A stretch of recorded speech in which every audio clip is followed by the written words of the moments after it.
शिवलिंग का दर्शन करते हैं, ये बात लिखने और समझने के लायक बात है। प्रातः आप शिवलिंग का दर्शन करते हैं तो आपको 100 अश्वमेध यज्ञ का फल मिलता है। दोपहर में आप शिवलिंग का दर्शन करते हैं तो आपको गंगा स्नान का फल मिलता है।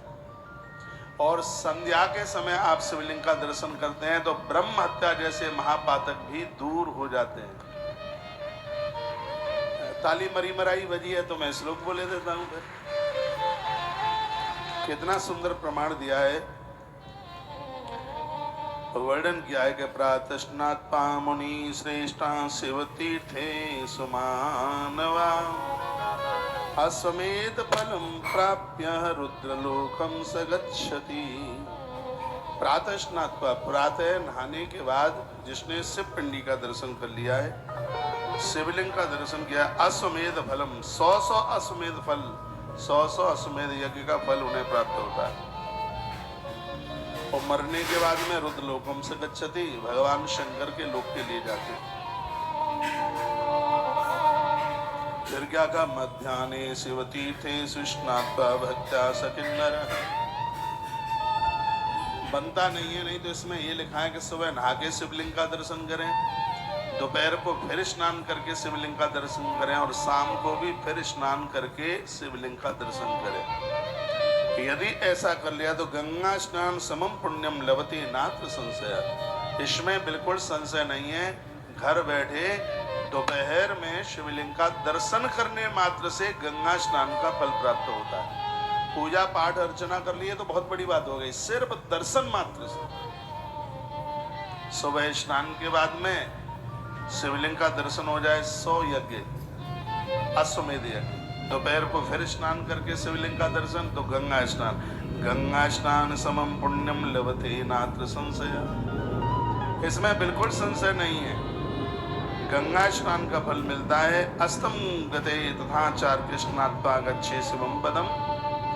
जीवन जब अस्त होता है, मृत्यु को प्राप्त हो जाता है, तो यह जीव भगवान के धाम को जाकर के पहुंचता है। और संध्यायाम शिव दर्शनम, शाम के समय शंकर का दर्शन किया है तो पाप कंचुक मुसृज्य, 5 प्रकार के महापाप समाप्त हो जाते हैं संध्या के समय शिवलिंग दर्शन करने से। कौन कौन से वो 5 महापाप? शराब पीना, जुआ खेलना, मांस भक्षण करना, पराई नारी को पराई नारी को छूना, गलत संबंध बनाना और स्वर्ण जैसी वस्तु की चोरी करना, सोना चुराना 5 महापापों में आता है। सोने की चोरी जो है ये पाप नहीं है, महापाप है। तो बड़ी सुंदर यह बात कही है, तो वर्णन किया है कि पंच महापातकम शिव तीर्थे सुमानव। संध्या काल में यदि शंकर की पिंडी का दर्शन कर लिया तो ऐसे महापातकों से व्यक्ति मुक्त हो जाता है। कथा तो बड़े मैं लंबे समय से शिव महापुराण की आपको सुना रहा हूं, लिंग पुराण भी सुनाया है, लेकिन ये बात तो मैंने पहली बार आपके बीच में बोली है। प्रातः 100 यज्ञ का फल शिवलिंग दर्शन। अब मैं तो मानूंगा ही नहीं, हाँ, बिना दर्शन किए। सुबह नहाता हूं, जल्दी दोपहर में भी व्यासपीठ पर नहा के आता हूं। शिवलिंग का दर्शन कर लिया है तो गंगा स्नान का फल मिल गया। सुबह 100 अश्वमेध यज्ञ का फल, और संध्या को भी भगवान का रोज महारुद्राभिषेक में दर्शन होता ही। हाँ, बस इतना सा था, मैं 6:30 बजे अभिषेक में आता तो हाथ पांव मुंह धो के आता, लेकिन ये श्लोक पढ़ के अब शाम को नहा करके आऊंगा स्नान करके। इसमें वर्णन है, स्नान करके तीनों कालों में भगवान रुद्रदेव का दर्शन सर्व प्रकार से आनंद करता है। पंचामृत स्नान से महादेव अति प्रसन्न होते हैं। पंचामृत में दूध है, दही है, घी है, शहद और शक्कर। तो कुछ श्लोक बोल लूं मैं इसके बारे में तो अच्छा लगेगा। बढ़िया लगेगा। पहले तो मैं आपको कह दूं, क्षेत्रस्य दर्शनम पुण्यम प्रवेशत शताधिकम। क्षेत्रस्य दर्शनम पुण्यम प्रवेशः शताधिकम। जैसे ही आपने तीर्थ में प्रवेश किया है, घर पर 100 बार दर्शन करें किसी मंदिर में, और तीर्थ में सिर्फ प्रवेश कर लें, दर्शन नहीं करें, सिर्फ तीर्थ में प्रवेश कर जाएं, तो घर के बजाय तीर्थ की इतनी बड़ी महिमा है कि घर में 100 बार देवताओं का दर्शन करें और तीर्थों में सिर्फ प्रवेश कर जाएं तो 100 बार के दर्शन का फल तत्काल प्राप्त हो जाता है। यदि तीर्थ में, मंदिर में आपने दर्शन कर लिए तो उसका फल 10,000 गुना बढ़ करके। तो इस श्लोक में ये लिखा है, तस्मात् सद्गुणम पुण्यम स्पर्शनम च प्रदक्षिणाम। बहुत ध्यान से सुनिए, भगवान का दर्शन जो आपने किया है दूर से, उससे जितना फल है पिंडी को स्पर्श करके उसका 100 गुना ज्यादा है फल। स्पष्ट लिखा है, तस्मात् सद्गुणम पुण्यम स्पर्शनम, स्पर्शनम, ठीक है। और आपने यदि आरती कर ली है तो छूने से भी 100 गुना ज्यादा फल है। लिख लो, कहीं नहीं मिलेगी बात है। और आरती के बाद सब प्रदक्षिणाम, यदि आपने आरती के बाद परिक्रमा कर ली है तो उसका भी 100 गुना और ज्यादा फल है। इसलिए तो रोजाना पिंडी सिर के ऊपर रख के परिक्रमा कराते हैं। यहाँ तो बिना प्रमाण, बिना शास्त्र की रीति के कुछ करते ही नहीं है। जो आप प्रदक्षिणाम, जो परिक्रमा आप करते हैं, हर सिद्धि मैया का दर्शन कर लो। जो आप जो प्रदक्षिणा परिक्रमा दिखा देना, जो हम रात को 8 बजे जो सिर के ऊपर से पिंडियों को रखकर जो प्रदक्षिणा, फिर उसके बाद में थोड़े ठुमके लगाए जाते हैं, आनंद होता है। तो इसमें वर्णन है च सतगुणम प्रदक्षिणम, प्रदक्षिणा का 100 गुना और ज्यादा फल है। तस्मात् सद्गुणम पुण्यम जल स्नान मतः परम। बहुत ध्यान से सुनिएगा, यदि ये सब काम आपने जल में स्नान करके किया है तो इसका फल कई हजारों गुना और प्राप्त होगा। इसलिए नहा करके पूजा पाठ करना, देव दर्शन करना। आप कहीं मंदिरों में भी जाते हैं, अपने गांव के आसपास, शहर के आसपास भी मंदिर में आप जाते हैं, तो इसमें स्पष्ट वर्णन है, यदि आप स्नान करके जाते हैं, शुद्ध वस्त्र पहन करके जाते हैं, तो उसका कई हजारों गुना भगवान के दर्शन का महत्व तत्काल बढ़ जाता है।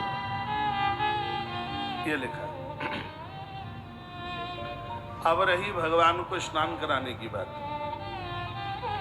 आप जल से स्नान कराते हैं 1 गुना फल, आप साधारण तीर्थ के जल से स्नान कराते हैं 10 गुना फल, आप गंगा आदि सप्त नदियों के जल से स्नान कराते हैं तो उसका फल उसका और 10 गुना ज्यादा होता है। फिर लिखा है, क्षीर स्नानम ततो विप्राह शताधिकम अनुमत्तमम। क्षीर कहते हैं दूध को। यदि आपने कच्चे दूध से भगवान को स्नान कराया है तो गंगा जल से भी 100 गुना ज्यादा उसका फल और ज्यादा है। लिखा है ना, क्षीर स्नानम ततो विप्रा शता अधिकम मुनिषत्तम। इस कथा में वर्णन किया गया है कि जल से गंगा जल का महत्व ज्यादा है, जल से तीर्थ जल का महत्व ज्यादा है, और तीर्थ जल से भी गंगा आदि नदियों के जल के स्नान का महत्व ज्यादा है, और उससे भी 100 गुना ज्यादा महत्व गौ माता के कच्चे दूध से देवी देवताओं को नहलाने का है। ताली मत बजाना, कोई बात नहीं। और याद रखिएगा कि हमेशा कच्चे दूध से ही भगवान को स्नान कराया जाता है। यह नहीं है कि दूध गर्म करें फिर ठंडा करें, नहीं। चूल्हे पर चढ़ा हुआ दूध भगवान को नहलाने के लायक होता ही नहीं। ग्रंथ में लिखा है, जिस गैया का बछड़ा बछिया मर गई है, मौत को प्राप्त हो गई है, तो उस गाय का भी दूध भगवान के भोग के लायक भी नहीं है और भगवान को नहलाने के भी लायक नहीं है। तो क्षीर स्नानम ततो विप्रा शता अधिकम अनुमत्तमम। दूध से भगवान को नहलाने से वंश वृद्धि बढ़ती है, परिवार दिन दूना रात्रि चौगने के रूप में बढ़ता है। आप अभ्यास कर लेंगे तो सब हो जाएगा। अब हम लोग रोज दूध से भगवान को नहलाते हैं, इसलिए तो पूरी दुनिया आज जुड़ रही है आश्रम के साथ में। दूध से भगवान को स्नान कराते हैं। हमारा परिवार बड़ी जोर से बढ़ रहा है, हर रोज बहुत दीक्षा दी जा रही है। उनमें भी बच्चों को ज्यादा, क्योंकि बच्चों के द्वारा इस देश के लिए बहुत कुछ करना है। अभी तो जैसे ही मठ तैयार हो जाएगा, हर 3 महीने में हजार बच्चों की टोलियां बुलाया करेंगे, पूरे देश में आगाज भर देंगे। ये सनातन धर्म के लिए, हमारा टोटली काम सनातन धर्म के लिए। क्षीर स्नानम, बच्चों को बोलिए, वो ऑफिस जाते हैं, आपका पति ऑफिस जाता है, थाली आप संभाल करके सामने रख दें और वो फिर भगवान को नहला के जाए। सकून कितना मिलेगा, कितनी तरक्की होगी, कितना आनंद होगा, करके तो आप देखिए। क्षीर स्नानम तद प्रासतादिकम अनुत्तम, इसमें तो लिखा है कि गंगा जल से भी और 100 गुना ज्यादा फल दूध से भगवान को नहलाने पर प्राप्त होता है। फिर वर्णन किया दधना सहस्रमाख्यातम क्षीर स्नानम तदो विप्रासता अधिकम नोत्तमम। दधना सहस्रमाख्यातम, उससे भी और ज्यादा 1000 गुना है, उससे भी दही से भगवान को स्नान कराने पर फल प्राप्त होता है। दही से ज्यादा फल घृत स्नानम चानतम, उससे भी ज्यादा फल घी से नहलाने पर है। घी से भी 100 गुना ज्यादा काय का है। मधुना तक्षताधिकम, मधु यानी शहद से, शहद से भी ज्यादा है। सार करे तक्षताधिकम सरकरा, शहद की बड़ी महिमा है। जो भी मेरी बहनें ससुराल में तकलीफें उठा रही है, पति से नहीं बन रही है, पत्नी से नहीं बन रही है, सासू माता से या सासू माँ की बहू से नहीं बन रही, हरियाली तीज को दूध में शहद मिलाकर भगवान शिव का अभिषेक करने से साफ समाधान हो जाता है। मधु की, शहद की इतनी बड़ी महिमा है। इसको दुग्ध में मिलाएं। आज हमारे यहाँ अभिषेक इसी प्रकार से हो रहा है, दुग्ध में शहद मिला करके रात्रि तक ये अभिषेक चलेगा।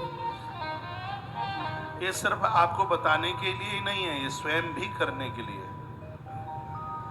तो मधु की बहुत बड़ी महिमा है। ददना सहस्रमाख्यातम, दूध से दही की महिमा ज्यादा, दही से घी की महिमा ज्यादा, घी से शहद की महिमा ज्यादा, और शहद से चीनी की महिमा ज्यादा है, शर्करा, उसकी महिमा ज्यादा है। वर्णन किया इसमें लिखा है बापी कूप तड़ागाश शिव तीर्थ स्मृतः स्नात्वा तेषु नरो भक्ता तीर्थेषु द्विज सत्तमः। जो पापी कुआ, तालाब, पोखर, सरोवर और नदियों के जल से स्नान करता है, ब्रह्म हत्या दिवी पापी मुक्चते नात्र संशया, ब्रह्म हत्या जैसे महापातक दूर हो जाते हैं। कुआ, बावली, सरोवर और नदियों के जल का इतना बड़ा प्रभाव है। तीर्थों में जाते हैं, नदियों से स्नान करते हैं, नदियों में स्नान करते हैं, अनजाने में बहुत अपराध हो जाते हैं, पता नहीं लगता। तो इसमें लिखा है कुआ, तालाब, बापी, पोखर, सरोवर और नदियां और समुद्र, सागर। तो ब्रह्म हत्या दिवी पापी मुक्चते नाथ संशय, इसमें बिल्कुल संशय नहीं है। ब्रह्म हत्या जैसे महापातक दूर हो जाते हैं। प्रातस्नात्वा मनुष्यश्रेष्ठा शिव तीर्थे सुमानव अस्मेध फलम प्राप्य रुद्रलोकम स गच्छति।